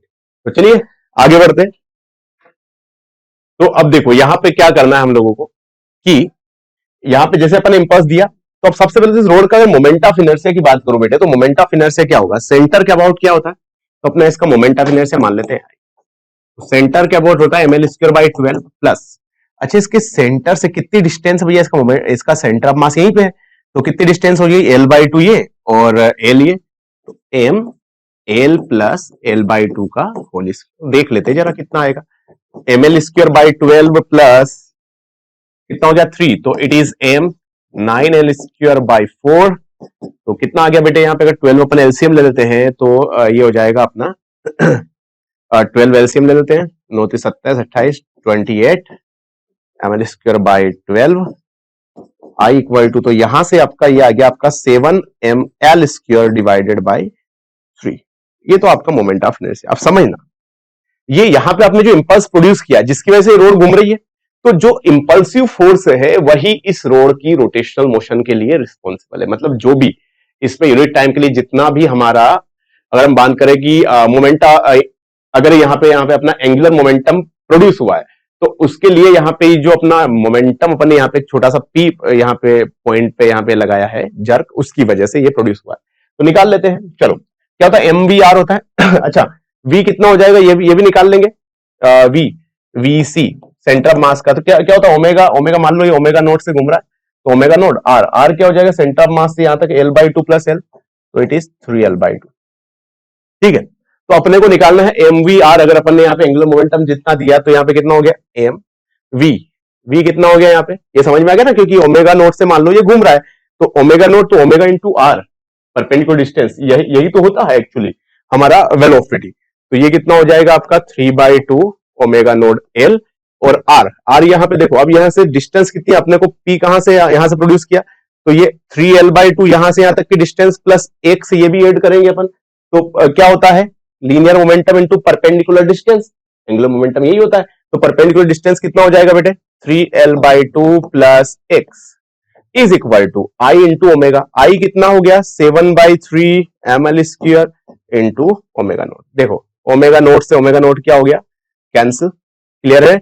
और यहां से देखो जरा और क्या क्या चीजें कैंसिल आउट हो रही है, m से m भी कैंसिल हो रहा है, एक l से l भी कैंसिल हो रहा है, तो यहां से इधर बच गया आपका 3L/2 प्लस x और इधर बच गया आपका 7/3 L, क्लियर है। तो यहां से इसको इधर ले आए तो 14/9 L और ये 3L/2 को भी उधर ले आएंगे तो -3L/2 x। तो यहां से आपका जो x आ जाएगा निकाल लेते हैं, तो x कितना आ जाएगा भैया 28 माइनस 27 1/80 L। तो हमसे पूछा इसने L/n, जो हमारा यहाँ पे x है, तो x की जगह कितना है L/18, तो यहाँ पे अपनी n की वैल्यू पूछी इसने कितनी होगी 18। मतलब यहाँ पे ये बात समझना है कि जो हमने जर्क प्रोड्यूस किया, यहाँ पे जो हमने जर्क इसको अप्लाई किया इस पे, वही इसकी रोटेशनल मोशन के लिए रिस्पॉन्सिबल है साथ में। ठीक है, यहां तक समझ में आ गया। तो चलिए बढ़ते हैं अपन आगे की ओर, अगले प्रॉब्लम। अगला प्रॉब्लम यस, अगला प्रॉब्लम जो है, wow, question TT graph, this question also belongs to the class, same to same problem किया अपन ने बहुत सारे। देखो जरा क्या क्या बोल रहा है यहाँ पे, 1 मोल ऑफ मोनोएटॉमिक गैस। सबसे पहले जो चीजें गिवन है ना फटाक से लिख लो, यहाँ पे n इक्वल टू क्या दे रखा है 1, मोनोएटॉमिक गैस, बिना सोचे समझे गामा जो है, या फिर गामा की जगह डिग्री ऑफ फ्रीडम 3 होती है। ठीक है, तो अपने यहाँ पे सीवी जो भी है गामा भी निकाल सकते हैं अपन, कितना होता है 5/3, याद है सभी को 1 + 2/f।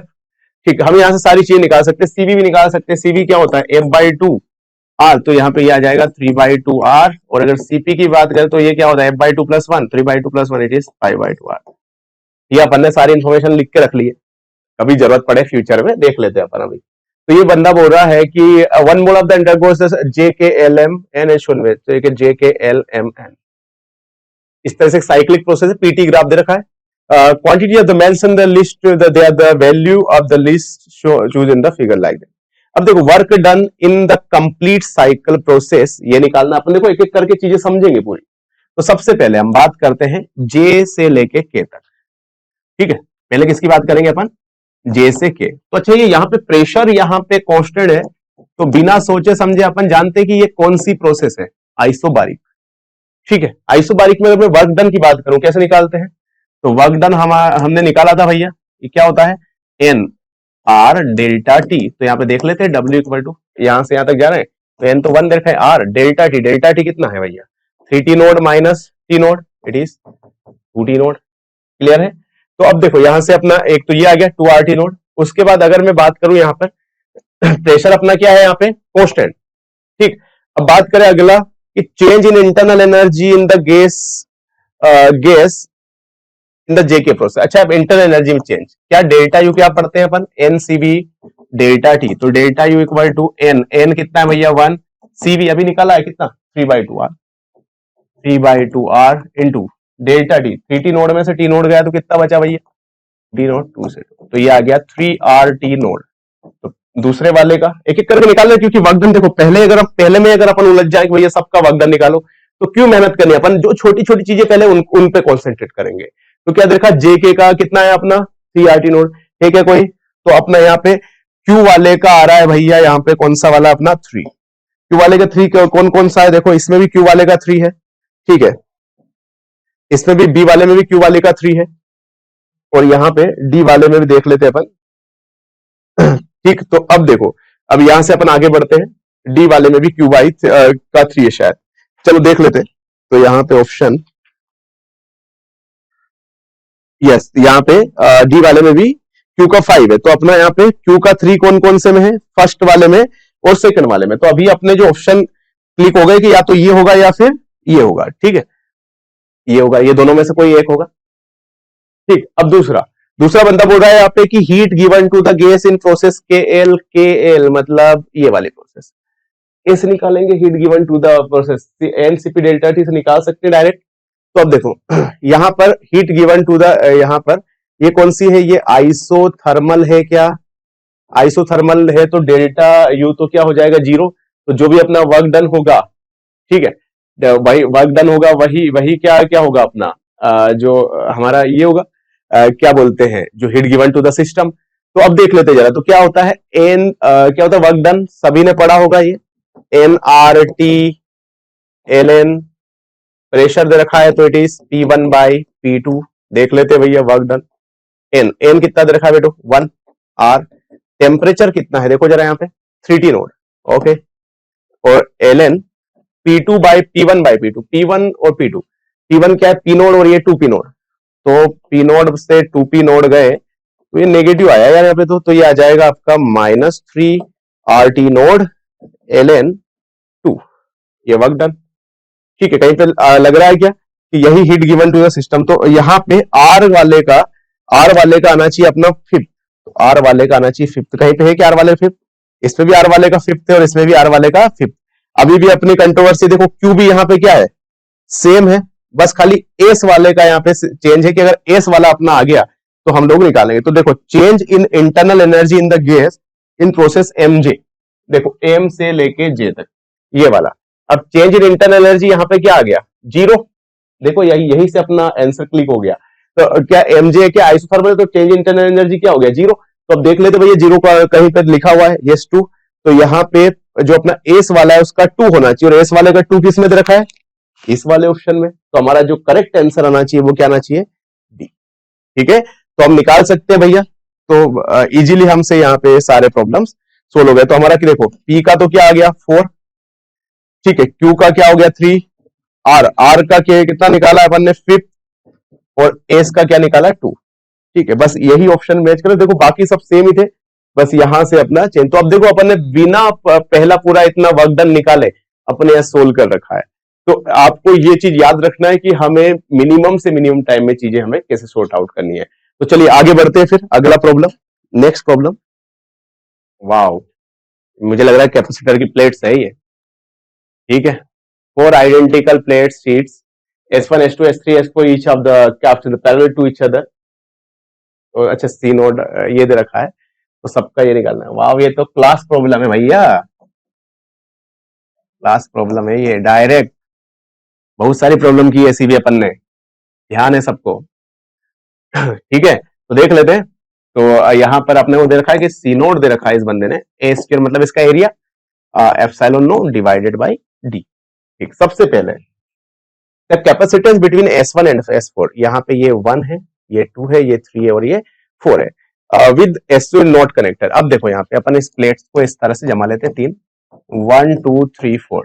अपने को 1 और इसके बीच में अपन 2 पॉइंट मान लेते हैं कि अब ये कोई कनेक्टेड नहीं है। तो अब देखो ये सीरीज में लग रही है क्या सभी, देखो जरा, एक कैपेसिटर ये बन गया सी नोड, एक ये सी नोड और एक सी नोड, 3 सी नोड। तो यहाँ पे सीरीज में होता है तो सी नोड बाई 3 हो जाता है।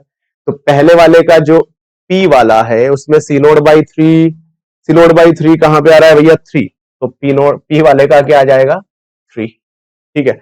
P वाले का 3 जोड़ देते हैं यहीं से, P वाले का 3। दूसरा, the capacitance S1 S4 S2 and S2 are shorted. देखो जरा 1 2 3 4 कितना चिरकुट सवाल है ये, A B और यहाँ पे शॉर्टेड कर दिया। तो देखो अब यहाँ पे कितना कैपेसिटेंस बन गया, अरे प्लेट वही है, खाली इनके बीच में पर शॉर्ट सर्किट लगा दिया। 1 2 3 और 2 कैपेसिटेंस, कितना हो जाएगा सी नोड बाई 2। तो सी नोड बाई 2 कौन सा आ रहा है यहाँ पे 4, तो Q वाले का कितना आ गया, सॉरी Q वाले का कितना हो गया अपना सेकेंड, तो Q वाले का आ गया सेकेंड। P वाले का अपना 3 था और Q वाले का सेकेंड, तो यहाँ पे Q वाले का आ गया अपना सेकेंड, P वाले का 3 Q वाले का सेकेंड। और देख लेते हैं R वाला, the capacitance between S1 and S3 with 2 and 4 are connected. Okay, देखो जरा 1 2 3 4, यहाँ पे ये 1 2 3 4 किनके बीच में निकालना है, यहाँ पे समझना पहले किसके बीच में निकालना बेटे, S1 और S3। तो यहाँ पे इसको अपन A नाम दे दिया, इसको B3, और ये 2 और 4 को अपन ने आपस में कनेक्ट कर लिया। इस पॉइंट को मैं X मान लेता हूं, कोई फर्क नहीं पड़ता, आप किसी पॉइंट को कुछ भी मान सकते हैं इस तरह से। ठीक, तो अब देखते हैं जरा, A ले लिया एक साइड, क्या ले लिया B ले लिया बेटो। तो अब देखो A और B, A के साथ 1 जुड़ी हुई है और ये 2 के साथ मिलकर एक कैपेसिटर बना रही है, और 2 जुड़ा हुआ है एक X से, और X का साथ जो यहाँ पे 2 जुड़ी हुई है, इसको अपन देखो कितना आसानी से कर लेंगे। थोड़ा सा एक सेकेंड, ओके, यहाँ पे देखो, यहाँ पे एक A पॉइंट मान लेते हैं, यहाँ पे X मान लेते हैं और यहाँ पे मान लेते हैं B। देखो A के साथ 1 जुड़ी है और वो 2 के साथ मिलकर बना रही है, और 2 यहाँ पे जुड़ा हुआ है X से, X के साथ एक और कैपेसिटर ये जुड़ा है 4, और ये 4 जो है वो 3 के साथ एक कैपेसिटर बना रही है, और कैपेसिटर जो है वो B से जुड़ा है। एक तो ये हो गया, X के साथ एक और प्लेट जुड़ी है 2, और 2 यहाँ पे 3 वाले के साथ एक और कैपेसिटर मिलकर बना रही है। 1 और 2 मिलके एक बना लिया, 2 3 मिलके एक बना लिया, 3 4 मिलके एक बना लिया, इस तरह जुड़ गए। देखो जरा सी नोड सी नोड सी नोड, मेरे को बस एक एक्स्ट्रा पॉइंट यहाँ पे मानना पड़ा X। तो अब देखो यहाँ पे सी नोड कितना हो गया, 2 सी नोड, क्योंकि पैरेलल है 2 सी नोड और ये सी नोड, तो कितना हो जाएगा 2 c naught into c naught divided by 3 c naught से 3 नोड कैंसिल, तो यहाँ पे 2 सी नोड बाई 3। तो आपका यहाँ पे देखो जरा 2 सी नोड बाई 3 आ रहा है क्या, यस, R का आ रहा है 4th, तो यहाँ पे R का आएगा 4th। आ रहा है क्या कहीं पे से, पहला ऑप्शन में सब अभी तक तो सही लग रहा है। देखते जरा S वाला निकाल लेते, यहाँ पे the capacitance between S1 and S2 with S3 shorted to S1 S2 shorted to, यहाँ पे अब देखो अगला स्लाइड में अपन कर लेते हैं इसको। देखो जरा ऐसे 4 प्लेट दे रखी है 1 2 3 4, ठीक है, अपन ने 1 2 3 4, और यहां से अपने को दे रखा है इस बंदे ने कि यहाँ पे S1 और S2 के बीच में निकालना, और S2 और S2 shorted to S3 shorted to S1, ठीक है भैया, S3 शॉर्टेड टू S1, ठीक है, 1 और 2 के बीच में निकालना है A और B, और क्या दे रखा है सर, एक बंदे ने और आगे दे रखा है कि S2 शॉर्टेड टू S4, ठीक है, S2 शॉर्टेड टू S4, ऐसे शॉर्ट कर लिया, ठीक है, कोई दिक्कत नहीं, ये B पॉइंट है तो ये भी B रहेगा। इस वाले को अपन X मान लेते हैं, क्या फर्क पड़ता है, देखो यार कितना आसानी से हो जाता है। तो आपको कुछ नहीं करना है, बस एक पॉइंट A मान लेना है, एक पॉइंट B मान लेना है, एक पॉइंट X मान लेना है। देखो जरा 1 A और B मिलके एक बना रहे हैं, बना दिया भैया, एक कैपेसिटर लगा दिया यहाँ पे सी नोड। देखो जरा दूसरा 2 मिलके 3 के साथ बना रहा है, 2 मिलके बना रहा है 3 के साथ, और ये 2 किससे जुड़ा है? बी के साथ, बी से जुड़ा है 2, और ये 2 जो है वो मिलके बना रहा है 3 के साथ, और 3 वाला जुड़ा हुआ है ए के साथ। इसका भी हो गया। अब देखो यहाँ पे 4 वाला 3 के साथ मिलकर बना रहा है, 4 वाला किससे जुड़ा है? देखो जरा, बी से, और ये 3 के साथ मिलकर बना रहा है, और 3 वाला किससे जुड़ा हुआ है? ए के साथ। तो यार सी नोट सी नोट सी नोट, ये तो पैरेलल हो गया, तो कितना हो जाएगा इसका? तो 3 सी नोट। देख लेते हैं जरा ऑप्शन में, बस पॉइंट वो जोड़ दिए, बस एक्स के साथ 1 3, जिस तरह से ए और बी बना लिया, एक एक्स बना लिया, एक्स की जरूरत नहीं पड़ेगी वैसे, तो ए से ही जुड़ा हुआ है, तो यार ये पॉइंट ए है, तो ये भी क्या होगा? ए ही होगा, डायरेक्ट हम यहाँ से निकाल सकते हैं। ठीक है, तो कितने हो गए? ए वाला बी वाला 3, एक एक तो ये बन गया, ठीक है, ए और बी के बीच में, एक ये बन गया ए और बी के बीच में, और एक ये बन गया, तीनों क्या हो गए? पैरेलल।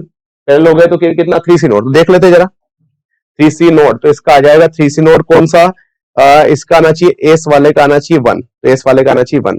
तो देखते हैं, इस अपना आ रहा है 3 2 4 1, है ना?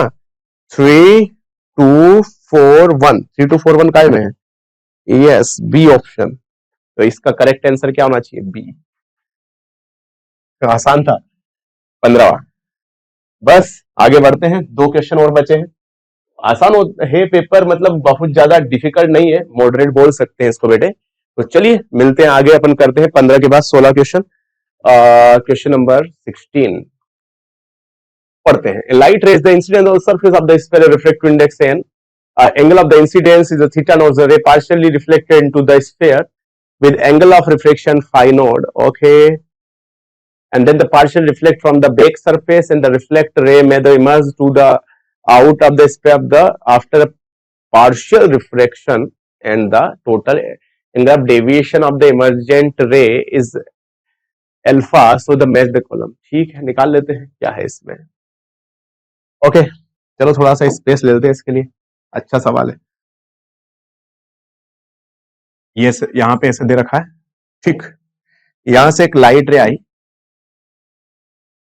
लाइट रे आ रही है, और ये इसका सेंटर जो है, तो ये यहां से बना रही है अल्फा, यहां से रिफ्लेक्ट हो गई, ये वाला एंगल क्या मान लिया आर, ठीक है। अभी इसको फाई दे रखा है, इसमें निकाल लेंगे अपन, ये रखा फाई, उसके बाद यहां से वापस ये रिफ्लेक्ट हुई, और यहां से पार्शियल रिफ्लेक्शन हुआ, ये फाई नोड है, तो ये भी फाई नोड ही होगा, ठीक है।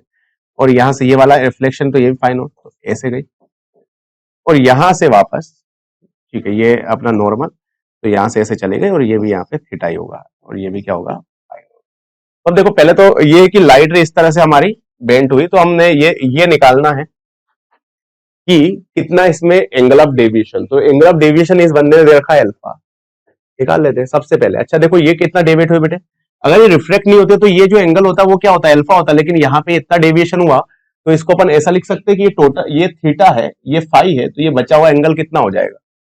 थीटा माइनस फाई, ठीक है। फाई दे रखा है ना, थीटा एक बार चेक कर लेते हैं, थीटा नोड या phi, reflective index angle theta naught दे रखा है, और अच्छा फाई नोड, ठीक है, नोड लगा देते हैं, क्या फर्क पड़ता है। तो ये यहाँ पे नोड लगा दिया, यहाँ पे अपन ने, और यहाँ पे भी नोड लगा दिया, कोई फर्क नहीं पड़ता है। चलो, theta naught minus phi naught. अच्छा, यहां से देखो, यहां से अगर लाइट सीधी जाती तो ऐसे चली जाती, तो यार यहां से ये रिफ्लेक्ट कितनी हुई? तो रिफ्लेक्ट हुई मतलब ये, तो देखो ये वाला जो एंगल है, ये सीधी रेखा है, अगर तो अपन ऐसे, ये वाला जो एंगल है, तो ये कितना? ये 2 फाई नोड है, तो इससे कितना बेंट हुई है? तो यहाँ पे टोटल ये पाई है, तो ये पाई माइनस 2 फाई नोड यहाँ पे बेंट हो गई। अगर सीधी जाती तो ऐसे, तो यहाँ पे ये इतना बेंट हो गई, तो कितना टोटल पाई है, तो ये बचा हुआ कितना है?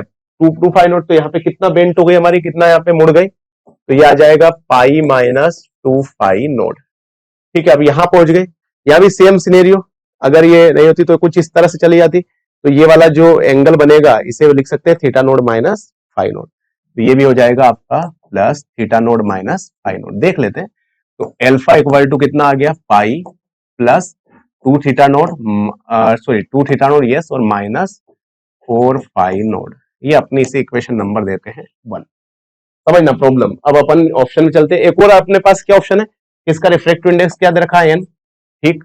तो अपन स्नेल्स लॉ सभी ने पढ़ा है, स्नेल्स लॉ क्या होता है? स्नेल्स लॉ बोलते हैं 1 sine theta naught equal to N sine theta या फाई नोड, ऐसा कुछ दे रखा है।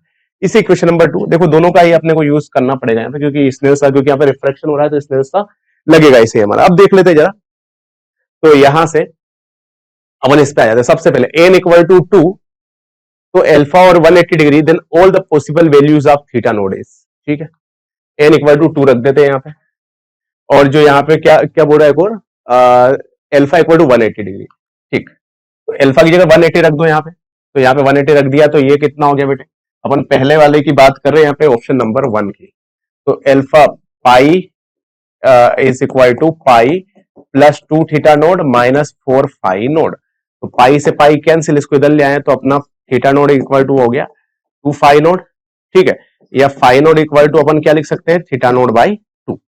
तो और यहाँ पे n इक्वल टू 2, तो अपने को क्या निकालना है कि ऑल द पॉसिबल वैल्यूज आप निकालनी है अपने को यहाँ पे थीटा नोड, तो निकाल देते हैं, यहाँ पे रख देते हैं। साइन थीटा नोड को मैं ऐसा लिख सकता हूं क्या, 2 sine theta naught by 2 and cos theta naught by 2 is equal to n की जगह यहाँ पे इस बंदे ने रखा है 2 और इसको sign theta naught by 2, sine theta naught by 2 से, क्योंकि यहाँ पे जो अपना पाई आ गया वो आ गया थीटा नोड बाई 2, तो 2 से 2 ये से फिर कोस यहाँ पे naught by 2 is equal to 1, कब हो सकता है ये देखते हैं जरा, 0 पे तो हो रहा है, ठीक, एक 0 डिग्री पे, तो पहले का तो क्या आ गया 5वां, ऑल वैल्यूज 0, 0 के अलावा और कहीं पे 1 थोड़ी होगा यहाँ पे, और कोई वैल्यूज देने रखी है, क्योंकि ये एंड पे जैसे ये ऊपर के 3 ऑप्शन दे रखे हैं, इसका मतलब ये नहीं कि इसमें 0 पे है लेकिन 30 पे थोड़ी होगा, तो यहाँ पे क्या हो गया 0, तो पहले का p का तो 5, p का 5 यहाँ पे देखो, p का यहाँ पे 4th में 3 दे रखा है, यहाँ पे 3 दे रखा है, अब अपने 2 ऑप्शन बचे अपने पास, यहाँ पे या तो a होगा या b होगा, दोनों में से एक ही यहाँ पे सही आंसर है।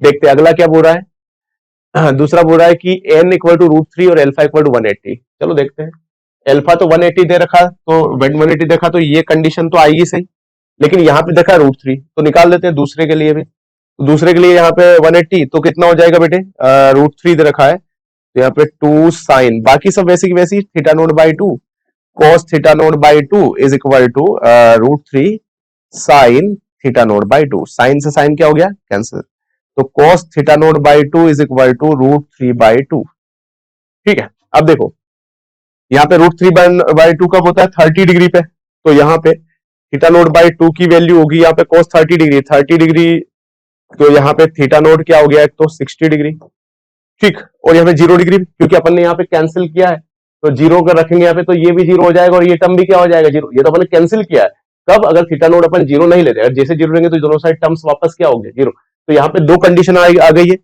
एक तो क्या हो गई कि थीटा नोट की वैल्यू 0 हो या फिर क्या हो 60 डिग्री, देखते हैं जरा 0 एंड 60 डिग्री, तो सेकंड वाले क्यू का तो आएगा सेकंड, अब देखो क्यू का सेकंड इसमें भी है लेकिन इसमें नहीं है, तो क्या होना चाहिए आंसर इसका, मतलब 2 ही निकाल के आ गए लेकिन आगे भी अपन निकाल लेते हैं, कोई फर्क नहीं, √3 दे रखा है, अल्फा 180 डिग्री दे रखा है, then all the possible values of phi naught, अब देखो फाई नोड की वैल्यू जो है वो क्या होगी समझ में आया, अब यहाँ पे जो यहाँ से अगर बंदे ने क्या बोला था, ये निकाला था theta naught equal to phi naught theta naught by 2 होता है, तो अगर ये आपकी क्या क्या वैल्यू, जो थीटा नोड की वैल्यू अगर कितनी आई थी अपनी यहाँ पे 60, तो 60 बाई 2 कितना हो जाएगा 30, और 0 रखेंगे तो 0 आएगा, तो 0 एंड 30, तो इसका होना चाहिए 0 एंड 30 आर, मतलब 1, यस 1 भी आ रहा है यार, एस का 4, एस का 4 4 4 4, मतलब ये इसको निकाल सकते हो, √2 निकालेंगे तो डायरेक्ट हम यही पे निकाल देता हूं मैं, कितना यहाँ पे थीटा नोट तो 45 डिग्री, तो sine 45 degree is equal to N, N कितना दे रखा है इस बंदे ने √2,